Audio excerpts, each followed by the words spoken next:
E aí, galerinha, estamos aí de volta agora para uma revisãozinha, né? Para nós podermos fazer uma retomada aí para quem está meio esquecido das coisas, né? Vamos retomar aí uma revisão. Nós fizemos uma revisão, né, tempos atrás aí até propriedades periódicas. Deixa eu ajeitar o cabelo aqui, o Cebolinha, a tabela periódica. E hoje nós vamos, né, ver aí uma revisão de ligações químicas, que é um assunto bastante grande, bastante amplo. Aí vamos tentar ver aqui aquilo que tem de mais importante, que é bastante coisa, né? Dicas de passagem.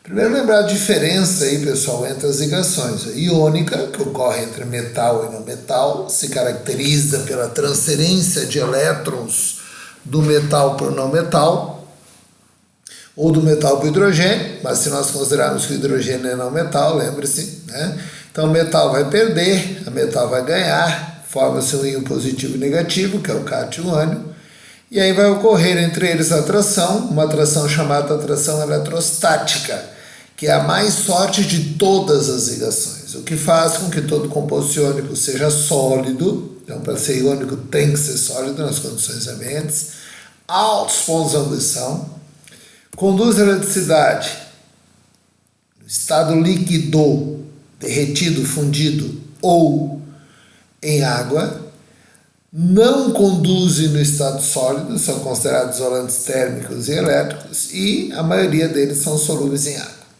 Então essas principais características aí. Então sempre lembre, iônico é mais fácil, um perde, um ganha, positivo, negativo. A fórmula desses compostos é bem simples de montar, né? Você faz o uhul, a carga de um indica a quantidade do outro, aí vice-versa. Ligação covalente ocorre entre não metais, se caracteriza pelo compartilhamento de elétrons entre não metais, ou entre não metal e hidrogênio, ou entre dois átomos de hidrogênio, ou ainda alguns semimetais, mas lembre-se que os semimetais não é mais para ser falado dentro desses semimetais, então é entre não metal e não metal. Aqui é importante você destacar, né, e entender a diferença que existe entre a ligação sigma e π. Então lembre, ligação covalente, pode ser ligação covalente sigma, ligação covalente π. E a diferença se dá em função de como ela ocorre em termos de orbital, né? Se você ligar oxigênio com oxigênio, eles vão fazer entre si duas ligações. Então fica O dupla O. E se eu tenho uma ligação dupla, uma é sigma e outra é π. Eixo X não faz ligação, lembra-se. Eixo Y vai fazer e eixo Z vai fazer. No eixo Y, como é uma interação paralela de orbital, nós temos ligação π. No eixo Z, sobreposição, fusão, interpenetração de orbital. Essa é a ligação sigma. E, obviamente, se essa é a sigma e essa é a π, se a sigma é uma sobreposição, fusão, interpenetração e a π é apenas uma interação paralela, é lógico você perceber, né, que é mais forte a ligação sigma. Mais forte, mais estável, mais difícil de quebrar e, consequentemente, menos energética. Sempre lembrando que energia e estabilidade são inversamente proporcionais. Então é importante você ter essa diferença entre a ligação sigma e a ligação π, porque essa é uma diferença bastante importante que tem de ser considerada. Lembre-se também, uma outra coisa importante dentro da ligação covalente são as chamadas anomalias do octeto, né? Aqueles átomos que estabilizam sem atingir o octeto. E entre eles temos berílio, bório e algumas moléculas especiais aqui. O berílio estabiliza com 4 elétrons no último nível. Lembre-se que o berílio é da família 2A e faz 2 ligações covalentes, o que é um caso bastante atípico, né? Berílio é metal, mas faz ligação covalente. Depois nós vamos mostrar a hibridização dele. Boro, a família 3A, faz 3 ligações covalentes, sempre, né? Então você tem o boro estabilizando com 6 elétrons no último nível, o berílio estabilizando com 4, e algumas moléculas especiais, tipo NO, onde vai haver a estabilização da molécula com um número ímpar de elétrons para um dos átomos aqui, no caso o nitrogênio. Então o O faz 2, estabilizou, o N faz 3. Como ele só faz 2 e não pode fazer a outra porque não tem com quem, né? Então você tem uma molécula que está como uma anomalia do octeto, ou seja, que não respeita o octeto. Tá? Então, algumas moléculas acontece esse, né, fato, que é um fato atípico também, né, e como tal tem que ser considerado. Então, quando se fala em ligação covalente, ó, são 3 tipos básicos aí, a simples, a dupla e a tripla. Lembre-se que isso é fórmula eletrônica e isso é fórmula estrutural plano, que representa a ligação por um traço. E a molecular seria H2O2N2. Se eu tenho uma ligação só, ela é sigma. Se eu tenho uma dupla, uma é sigma, outra é pi. Se eu tenho uma tripla, do meio é considerada sigma, as outras duas são pi. Então, essas são as ligações que nós temos considerando 3 ligações. E aí é muito importante, pessoal, que você consiga fazer a diferença entre os compostos iônicos e covalentes e consiga diferenciá-los considerando as suas principais características, né? Isso é muito importante a gente saber fazer. Então, quando se fala característica lá, acabamos de mostrar os compostos iônicos, altos pontos de ebulição, todos sólidos. Aqui pode ser sólido, líquido, gasoso. Ponto de fusão e ebulição baixos, com exceção gloriosíssima de 2 casos, que é o carbono grafite, 2 casos não, desculpe, 3 casos, o grafite, o diamante e a areia. Grafite carbono, diamante também carbono, areia óxido de silício. Apesar de serem covalentes, esses 3 compostos têm altíssimos pontos de fusão e ebulição. O grafite, inclusive, e o diamante, os maiores pontos de fusão e ebulição que existem, que fica em torno de 3.500 graus. Não conduz eletricidade, ao contrário dos iônicos que conduzem, com exceção do grafite. Lembra por quê? Porque o grafite tem elétron livre. De onde é que vem esses elétrons livres? Da ligação π. Então são elétrons π que têm possibilidade de se deslocar. É importante você saber isso, porque já cobraram isso algumas vezes em vestibulares dos mais variados. Então o grafite conduz eletricidade, porque os elétrons que fazem a ligação π têm possibilidade de movimento. Tá? E também conduz eletricidade, agora a gente já viu isso, né? Não vou revisar isso agora, vou revisar na próxima, mas já começamos a ver aí as funções inorgânicas e vimos que os ácidos são compostos covalentes que têm essa capacidade de, em água, ionizar e, consequentemente, conduzir eletricidade. E ácido, né? Eu destaquei isso com muito cuidado com vocês, ácidos são covalentes, ácidos não são compostos iônicos. Eles são compostos covalentes que em água ionizam-se, formam um íon que não existia. Né? E, para fechar, quando se fala em solubilidade, hoje nós temos uma condição melhor de falar isso, né? O semelhante dissolve semelhante, que significa polar dissolve polar, apolar dissolve apolar. Essa é a regra geral de solubilidade. Aí, pessoal, eu destaquei aqui para vocês um tipo de molécula que é muito comum quando se pede ligação covalente, que são moléculas do tipo HX e O-ispsol. E aí nós já falamos junto da ligação dativa, né? Ligação covalente dativa. A ligação covalente normal, cada átomo participa de algum elétron para a formação do par compartilhado. Na ligação dativa, um dos átomos participa com os 2 elétrons para formar o par compartilhado. Então essa é a diferença entre a normal e a dativa, né? Então quando nós vamos montar moléculas desse tipo, que são moléculas de oxiácidos, na verdade, né? Que de novo, hoje nós temos um pouquinho mais de familiaridade com esses compostos, nós vamos seguir uma regrinha básica, lembrem-se lá. Liga hidrogênio com oxigênio, primeira coisa que você faz, liga o H com O, os HO você vai ligar no átomo central, e se sobrar oxigênio, tu também liga no átomo central. Então, se nós pegarmos o exemplo do ácido sulfúrico, você vai fazer isso. Tem 2 H, então liga H com O. Liguei, é uma ligação covalente normal, compartilhou um par. Pega outra H, liga com O. Liguei, mais uma ligação covalente. Os HO que tu formou, tu vai ligar no átomo central, que é o S, que é da família 6A. Vai compartilhar 2 pares de elétrons, e com isso você fecha o S. O S queria fazer 2 e fez. Mas eu tenho que colocar mais 2 oxigênios ainda. Como é que eu vou colocar esses 2?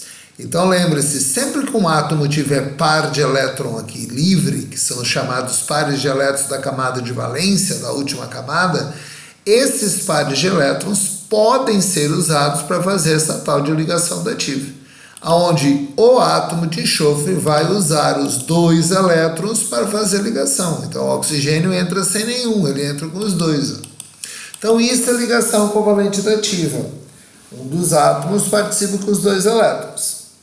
Lembre-se também, se você fizer vestibular em algum lugar aí que cobre isso, aqui nunca cobraram, então provavelmente não se cobra isso aqui. Lembre-se que essa dativa eu posso dizer que é uma ligação dupla. Né? E se eu disser que essa dativa é dupla, eu estou falando em expansão do octeto. Nunca pediu isso aqui para nós, nunca. Mas caso pergunte alguma coisa, sim, é possível que essa dativa seja uma dupla. Só que se eu considerar que isso aqui são 2 duplas, o enxofre vai fazer 1, 2, 3, 4, 5, 6 ligações. E se ele faz 6 ligações, tem 6 elétrons no último nível, ele vai ficar com 12 no último nível. Lembre-se, está ficando acima do máximo, né, que seria 8, pela regra do octeto. Por isso que a gente chama de expansão do octeto. Mas, como eu comentei, isso nunca caiu nos nossos vestibulares, não é esperado que caia, né? Então a gente quase não comenta isso. Então a gente fala que é dativa e deu. Mas caso a prova pedir alguma coisa, sim, a dativa pode ser trocada por uma dupla. Tudo bem? Aí vem a hibridização, né, pessoal? Entre outras citações, a hibridização vai explicar por que que berílio consegue fazer 2 ligações. Por que bório consegue fazer 3 e assim por diante? Então a hibridização é uma mistura de orbitais. Né? Então o berílio, para conseguir fazer 2 ligações covalentes, ele precisa misturar, hibridizar o seu orbital S com o P. Então fica com 2 orbitais incompletos que consegue fazer 2 ligações. O boro, assim como o alumínio, se por acaso perguntar também, embora o alumínio é mais comum que a gente considere que ele faz ligação iônica e não ligação covalente, mas caso comentado também é possível fazer ligação covalente, mas o mais importante aqui é o boro. O boro faz ligação usando 3 orbitais híbridos do tipo sp2, ou com ângulo entre si de 120 graus, geometria trigonal plana. E o carbono tem 3 possibilidades. O carbono pode hibridizar sp3, sp2, sp. Hibridiza sp3 quando faz ligação simples, aí o ângulo é 109 graus 28, é geometria tetraédrica. Hibridiza sp2 quando faz dupla, ou uma π, aí é geometria trigonal plana, ângulo 120. Hibridiza SP quando faz tripla ou 2 duplas, que é quando tem 2 π. Aí vamos ter ângulos de 180 numa geometria linear. Então o carbono tem as 3 possibilidades.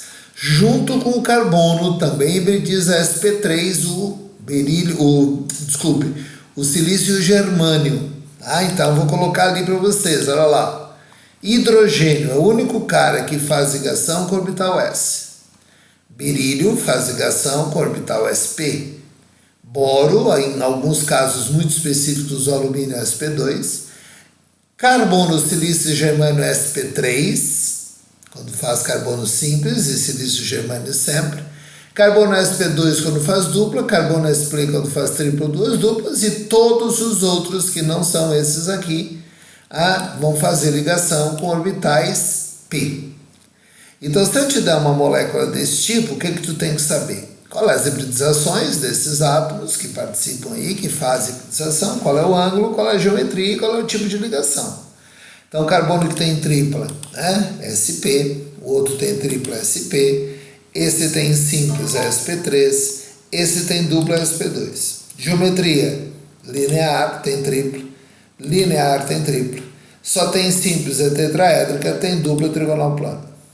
Ângulos de ligação, 180, 180, só tem simples 109 graus e 28 minutos, tem dupla 120. Tipo de ligação, sigma, do tipo hidrogênio, o único que participa com orbital S, carbono está participando com orbital sp, então uma sigma do tipo SSP. Se tem uma tripla do meio é sigma, as outras duas são π. Pi não se especifica, pi só pode ser pp, não tem outra possibilidade. Sigma do tipo sp, sp, porque são dois orbitais sp participando. Essa é uma pi. Aqui você tem uma sigma do tipo sp desse carbono, sp3 do outro. Essa é uma sigma do tipo sp3 do carbono e o cloro pertence aos outros, então o cloro é P. Então sp3p ou psp3, tanto faz. Essa é uma sigma, antes aqui, sigma do tipo hidrogênio, único essa é sp3. Carbono-carbono é uma sigma do tipo sp3, sp2. Aqui uma é sigma, a outra é pi, sigma do tipo sp2p, porque o oxigênio pertence aos outros. Essa da mesma forma. Essa é pi, essa é sigma sp2p. E a última lá, sigma do tipo ps ou sp, independe a ordem dos tratores não altera o viaduto. Que engraçado. Então essas são, né, as ligações envolvidas aí, considerando um composto de tipo, que é o que se cobra na real quando se pede isso. São normalmente compostos orgânicos, né, com as respectivas, né, hibridizações. Depois vem o terceiro tipo de ligação, que é a ligação metálica, o nome está dizendo, ligação entre metais. Lembre-se que essa é ao mesmo tempo a mais fácil e a mais difícil, né? Mais fácil porque não tem esquema para fazer, e a mais difícil que é a mais difícil lembrar, né? Porque a que menos cai, quase nunca cai, na real nunca caiu ligação metálica nos nossos vestibulares. Ligação metálica ocorre entre metais, e o que acontece? Atração de cátions ou pseudocátions por um mar de elétrons livres. E de onde é que veio esse mar de elétrons livres? Dos próprios pseudocátions, deu o nome pseudo.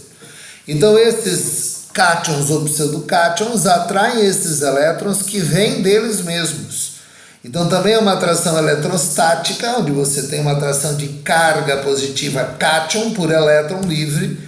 Então é uma atração bastante forte, o que faz com que todo composto metálico se encontre no estado sólido, porém tem uma exceção, Mercúrio.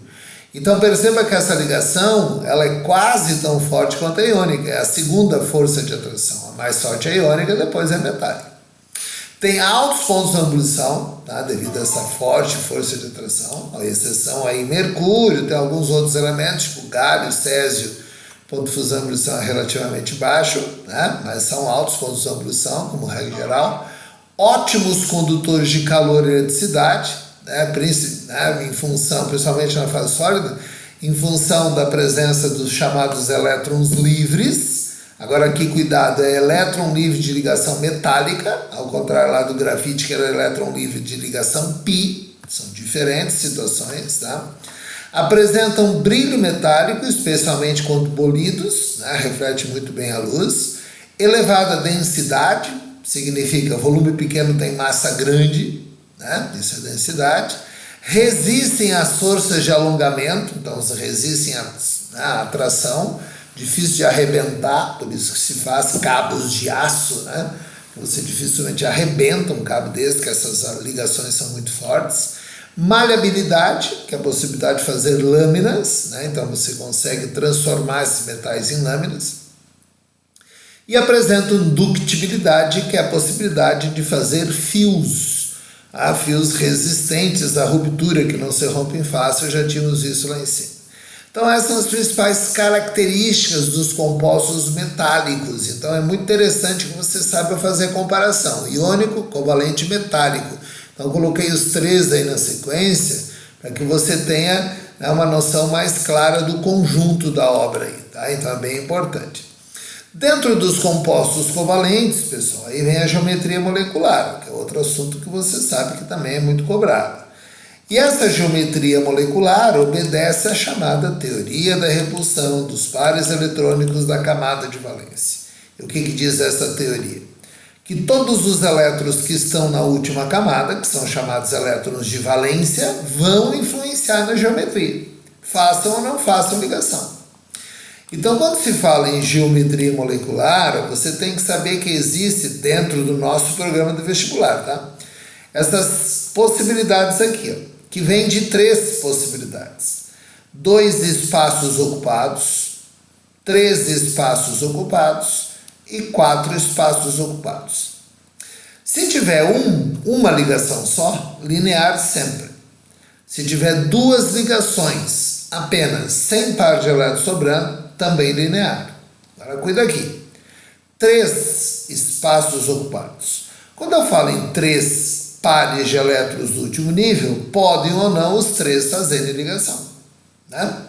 Se um só fizer ligação, sempre que tiver uma ligação só, é sempre linear. Aí, brincadeira, né? CO, HCl, CLI, HF, tudo é linear.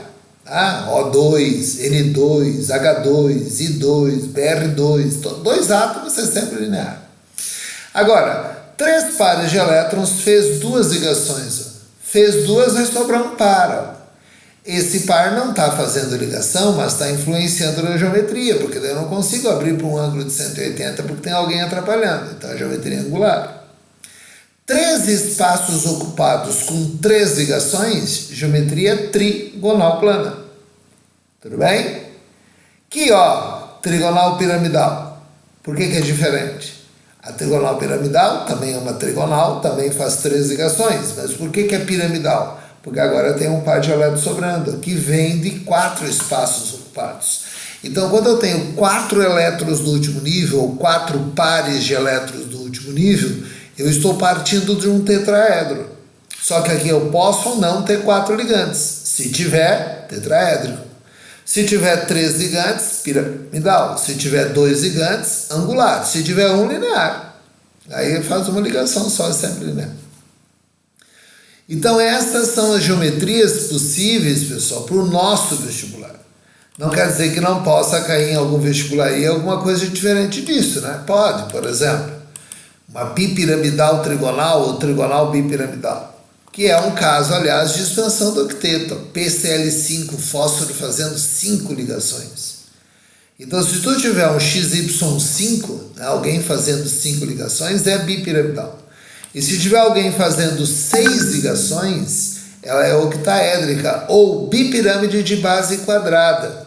Aqui são 2, né, bipiramidais, ó. Só que uma bipiramidal de base trigonal, 2 pirâmides se encontrando pela base trigonal, e aqui 2 pirâmides se encontrando pela base base quadrada. Então pode ser uma bipirâmide de base quadrada e uma bipirâmide de base trigonal. Não cai para nós isso. Tá? Mas cai em vestibulares aí próximos aí do Paraná, Federal do Rio Grande do Sul. Tá? Então quem fizer nesses lugares aí, tome cuidado. Depois tem polaridade dessas ligações. Agora muito cuidado. Um erro que muita gente comete é confundir polaridade de ligação com polaridade de molécula, né? E são coisas diferentes. Polaridade de ligação, muito fácil. Quando que as ligações são polares ou apolares? São apolares quando ocorrer entre átomos iguais, não forma polo positivo e negativo. E vai ser polar quando ocorrer entre átomos diferentes. Aí você sempre vai ter um polo positivo e negativo. Tudo bem? Então, átomos iguais apolar, átomos diferentes polar, ligação. Agora, quando que uma molécula vai ser polar e apolar? Aí é diferente a história. Uma molécula será apolar quando a resultante dos vetores momento dipolar for igual a 0. E será polar se essa resultante for diferente de 0. Então vejam que o CO2, que é um exemplo clássico sobre isso, ele tem 2 ligações polares, uma para cada lado, outro pode dizer são 4 ligações, certo? Mas o que interessa é 2 átomos, né? Um de cada lado. Então você tem uma ligação polar aqui e outra aqui. Agora, por que ela é apolar se as ligações são polares? Porque se eu considerar que esses vetores momentos dipolares estão entre si no ângulo de 180 graus, quando eu somo esse com esse, a resultante vai dar 0. Por isso que ela é uma molécula apolar, embora as ligações sejam polares. E esse é o cuidado que você tem que ter, fazer essa diferença. Então, como é que eu sei quando que é apolar? Né? Porque tu vai dizer, professor, eu tenho que saber somar vetor, aí fica complicado. Seria complicado? Seria. Mas fica fácil. Quais são as apolares? Tu tem que guardar isso. São apolares as lineares, as trigonais planas e as tetraédricas, desde que os ligantes sejam todos iguais.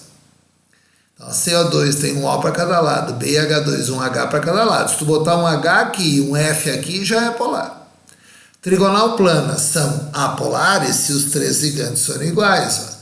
Se eu botar um BF3, bota um flúor aqui, bota um cloro e um cloro, já não vai ser apolar, vai ser polar, porque os ligantes são diferentes. Da mesma forma, a tetraédrica. A tetraédrica é apolar se os ligantes forem iguais. Então, ó, são apolares as lineares, as trigonais planas e as tetraédricas, desde que os ligantes sejam iguais. Mas toda substância simples, O2, N2, P4, S8, substância simples, a ligação é apolar, a molécula é apolar. Tudo bem? E chamomiral, todos os HC, que são os hidrocarbonetos. Essas são as apolares. Pronto. Sabendo polaridade, pessoal, você pode falar agora das chamadas forças intermoleculares, né? Porque eu dependo da polaridade para saber essas forças intermoleculares. Forças intermoleculares, o nome está dizendo, força de atração entre moléculas, entre compostos covalentes. Essas forças intermoleculares são duas que são três, né? Porque eu sempre comento isso, são duas que são três. São dois tipos. Os dois tipos são forças de Van der Waals. Forças de Van der Waals por dipolo induzido, instantâneo ou London. E forças de Van der Waals por dipolo permanente, também chamado dipolo-dipolo. Só que essa força de atração dipolo permanente se divide em duas, dipolo permanente comum e a famosa ligação de hidrogênio. Então, a dipolo instantâneo induzido ou London ocorre entre moléculas apolares. Sempre que você tiver molécula apolar entre elas, a força que atua é dipolo induzido, London ou forças de dipolo instantâneo, que alguns vestibulares chamam simplesmente de Van der Waals. Então, se algum vestibular falar só Van der Waals, está falando dessa. O nosso faz a diferença. É Van der Waals por dipolo induzido, Van der Waals por dipolo-dipolo. Aí ele nem comenta mais, chama de Van der Waals. Tá? Dipolo permanente e dipolo-dipolo ocorre entre moléculas polares. Essa é entre molécula polar.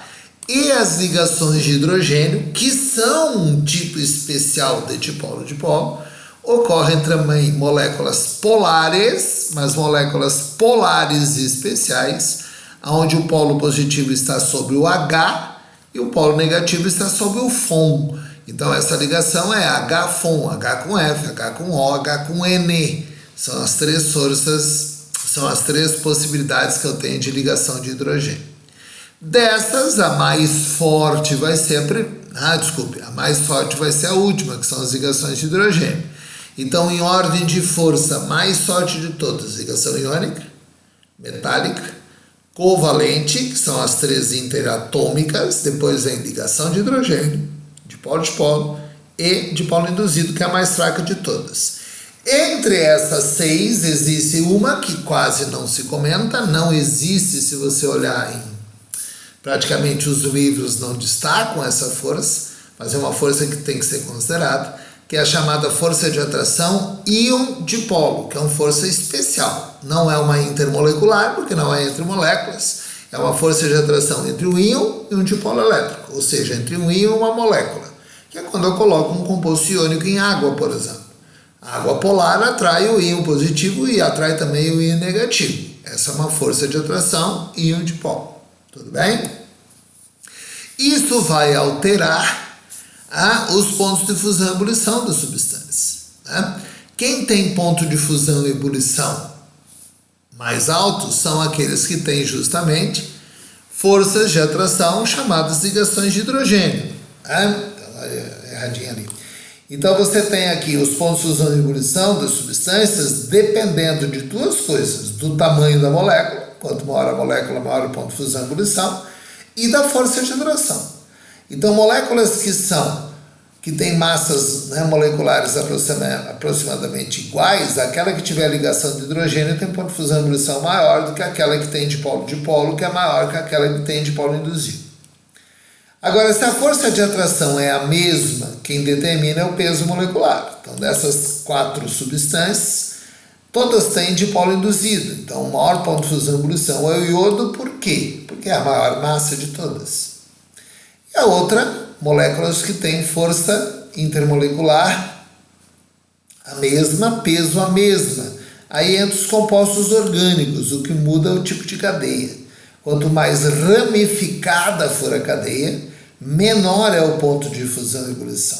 Porque ter ramificação atrapalha a combinação entre essas moléculas. E uma outra coisa que é influenciada, né, pessoal, por essas... uma outra propriedade que é influenciada por essas forças de atração é a solubilidade, que é uma propriedade importantíssima. Nós fizemos uma aula com um monte de exercícios sobre isso, porque é uma aula que tem aparecido muito no vestibular. Tanto as forças intermoleculares quanto a solubilidade. Então, para que uma substância seja solúvel na outra, o que tem que acontecer? Elas têm que ter semelhanças de comportamento. E aí que entra a regra lá, o semelhante dissolve o semelhante, polar dissolve o polar, apolar dissolve a apolar. Então essa semelhança de comportamento faz com que uma substância seja solúvel na outra. Então quem fizer ligação de hidrogênio, por exemplo, tende a ser solúvel na água, porque a água faz ligação de hidrogênio com essas substâncias. E essa força de atração é forte. Por que o álcool é mais solúvel na água do que na gasolina? Porque na água ele faz ligação de hidrogênio, com a gasolina ele faz dipolo induzido, que é mais fraca. Então ele passa preferencialmente para a água, porque essa força de atração é mais intensa. Ok? Então aqui é uma tentativa aí de dar uma retomada, pessoal, nesses conteúdos, que são conteúdos extremamente importantes. Eu considero que ligação covalente e suas adjacências aí, seus penduricalhos que tem a ver com geometria, forças intermoleculares, solubilidade, é a parte mais importante do primeiro semestre, e eu espero que você dê a dedicação devida a esse assunto, porque isso é o que tem caído aí, com muito mais frequência que os outros assuntos, tá bom? Então, espero que tenha ajudado aí você dar uma retomada nesse conteúdo, e que você faça um bom simulado que você tem relacionado a esse assunto. Tá bom, moçada? Valeu, abraço aí para vocês. Tchau, tchau, até o próximo.